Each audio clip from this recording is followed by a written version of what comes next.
Hi guys, I'm Dave in real life and welcome to today's Unmissable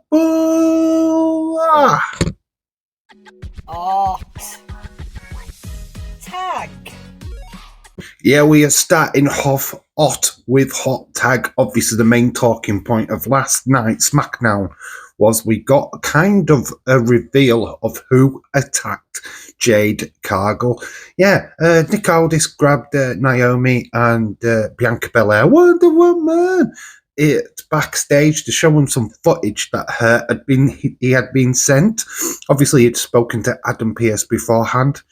The footage revealed that Liv Morgan and Raquel Rodriguez were at that event and that they were near the scene of the crime of Jade Cargill being attacked.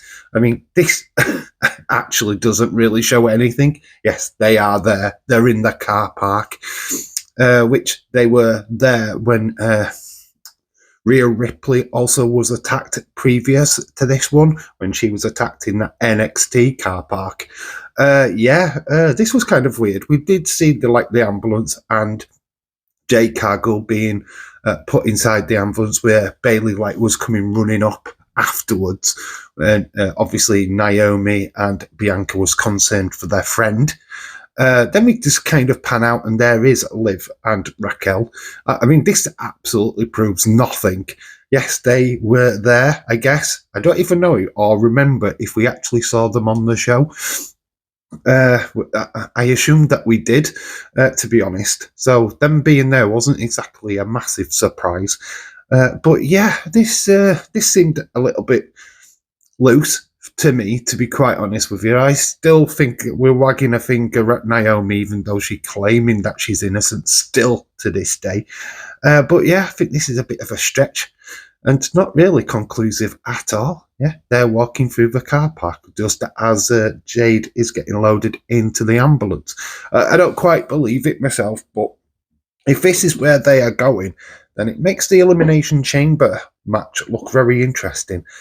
We'll get to that later, but I mean, just interesting. I mean, what's your thoughts on this? Let me know in the comments what you think. Is this a swerve, or is this just a stretch to get away from what was meant to be the swerve? I don't know.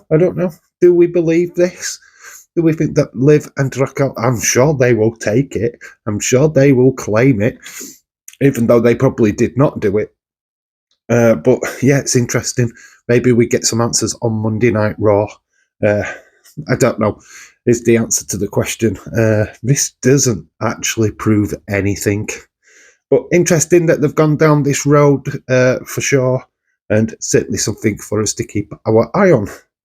Other things to keep our eye on, of course, Alexa Bliss had a little bit of a backstage segment where she was, I can't even remember who the wrestlers were now, but anyway, it doesn't really matter who the other people were because the Wyatt Six glitched all over the place. Glitches for bitches. They glitched everywhere as usual. Obviously, the glitch does allude to a few things about Alexa, mainly. And one, do you feel in charge? This was a quote from back when Uncle Howdy was first introduced himself to WWE, and he was trying to, I think, recruit Alexa. There was certainly something going off. This all happened before Bray Wyatt sadly passed away, of course. We are just alluding to that storyline. So we are going to continue with that in some fashion, I believe. How we get there, I don't quite know, but or really that bothered about. But hey-ho, that is the way it goes. We did see another image which had Rev, double X and two eyes, which I believe is 22, and then we had an X on its own, which is 10. So Book of Revelations, chapter 22, page 10, or whatever, however that is referred to. It does have a quote, and we'll have a look at it, see where it goes. Do not seal up the worlds of the prophecy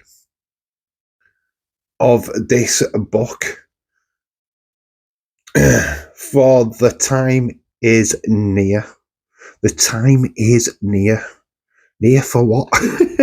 I mean, we haven't seen the Wyatts for quite some time. Just to me, it just seems like they're kind of like a targeting Alexa somehow, or for some reason, I don't know if they're targeting or recruiting. I don't exactly know. It's kind of weird. I know a lot of people want the Wyatts to certainly include her in their group, but I don't know, man. I don't know where this is going to go. It's quite interesting. Yeah. Alexa seems to be on the minds of the Wyatt Six. Wherever this is happening, the Miz clearly being left alone. So he's got happy days at the moment. Anyway, other news, and it's massive news. Michelle McCool is in the Hall of Fame. I mean, wow. This is amazing. I am so pleased for her. Congratulations to her, of course. Had a big part in the Women's Revolution. Not the first name you pull out of the hat when you think of the Women's Revolution, but her and Lay Cool was pretty damn good. And yeah, she deserves a place, that's for sure. Other news as well, while SmackDown was airing, BAYLEY was involved in an NBA match. But celebrities, of course, which she won. She actually was on the winning team. So congratulations to BAYLEY. I mean, obviously there's images of her in shorts. I'm not sharing them with you. I'm sure you can find them online. But here is her in her, looks like out on the town attire. I mean, she looks absolutely amazing. And the trophy doesn't look that bad either. Anyway, we are going to take a trip down now to SmackDown Hotel. Welcome to the SmackDown Hotel. Yeah, this week SmackDown would see a commentary team replacement. Yes, Vic Joseph up from NXT replaced Joe Testicles, I don't know his name, that person. I think he was on NBA duty or something daft like that. I don't know. He was doing something else. So Vic Joseph got called up. He actually did a really good play-by-play. I like Vic Joseph. I think he's very underrated and deserves his spot on the main roster, actually, to be quite honest with you. But anyway, he took his place and was at the side of Wade Barrett. We did have the first segment, which it was Cody Rhodes, what came down to the ring. Cody looking dapper, as always. He wanted to be interrupted by Drew, who was just upset of his introduction. I mean, Cody was going through the wrestlers saying why they would be worthy opponents. And then he went, also Drew. That angered him. He came out. It's like, and really, you're just going to dismiss me like that? Come on, man. I have won Money in the Banks. I have won championships. So Cody would then redo that like a statement and just put a little bit more emphasis on it, a bit more spice, and that still angered Drew. It wouldn't be long before we saw Jacob Fatu and Tama Tonga come down to the ring. Tama Tonga getting in the face, of course, of Cody. Drew left because he didn't want no part of it. It did look like for a short time that we were going to get something between Jacob and Cody, but then obviously we cut to the TV screen, the Titatron, and there is Solo Sikoa pulling up and just in front of the van with the Bloodline guys on it. So it's kind of like ironic. There was a few things like that during the show which were ironic with the trucks. There's a bit with Jimmy. Unfortunately, I haven't got the images for these, but Jimmy was backstage and there was a picture of Drew McIntyre on the truck at the back, and then Drew popped up at the side of him. So he had double Drew either side of Jimmy, which was a fantastic visual. It's a shame I haven't got it, but yeah, if you was watching the show, you definitely saw something quite cool that just thought I'd mention it. But yeah, I digress. We go back to the Cody situation. It looked like Jacob wanted to get to Solo first. He had something to say, and we would get that confrontation later. Yeah, that was it. The opening segment, nothing much to write home about. Just that obviously Cody has issues with Solo still, and so has Jacob Fatu. So that was that. I've got to one of the first matches. I don't know if I've got this in correct order, but I'll give you some of the results from SmackDown. Naomi claims her place in the Elimination Chamber after beating Chelsea Green. This was quite a fun little match. Naomi claiming her place, looking like a sweet. I think these are love hearts. Obviously, it's Valentine's Day, so this kind of makes sense. There would Bianca Wonder Woman also in her corner wearing very similar outfit, to be fair. So Naomi and Wonder Woman looking sweet. Looking sweet like candy, yo. But anyway, Naomi is now in the Elimination Chamber. Other matches was Motor City Machine Guns beating Los Garza. Quite entertaining match. Nothing much to write home about. Interesting for next week, DIY versus Pretty Deadly for the tag team titles. So, lots of stuff going down in the tag division. Then we saw Tiffany time. She would take on Nia Jax in the championship match. This was a really fun match, actually. I quite enjoyed this. Tiffany taking a beating from Nia the majority of the match, and then she would eventually pick up the victory, Tiffy. It was a DQ. Yes, she did win by disqualification when Candice LeRae interfered. And then we got Annihilation. Tish Stratus, who was announced that she was in the audience earlier, she came to kind of rescue Tiffany Stratton. Didn't quite work out the way that it should have done. This little beatdown was quite interesting. And Tiffany got quite battered, but this would lead to something else, and that would lead to Charlotte Flair coming down to the ring. Tiffany was already laid out in the middle of the ring after being attacked by Nia and Candice. Charlotte got a chair. Sat down. Oh, this Tiffy, Tiffy time broken. Oh, Tiffy, have you fallen down? Kind of really mocking the hell out of Tiffy. Tiffy time, out of Tiffany Stratton. And by the way, Tiffany Stratton, I'm choosing you for WrestleMania. So yeah, it was quite an underwhelming moment, to be quite honest with you. But we knew this was coming. So a match has been made for WrestleMania 41. This is the second match what has been made in the space of this week. So we will get Charlotte Flair, Royal Rumble winner, taking on Tiffany Stratton for the Women's Championship, the WWE Women's Championship. We knew this was coming. This is going to be good for Tiffany Stratton.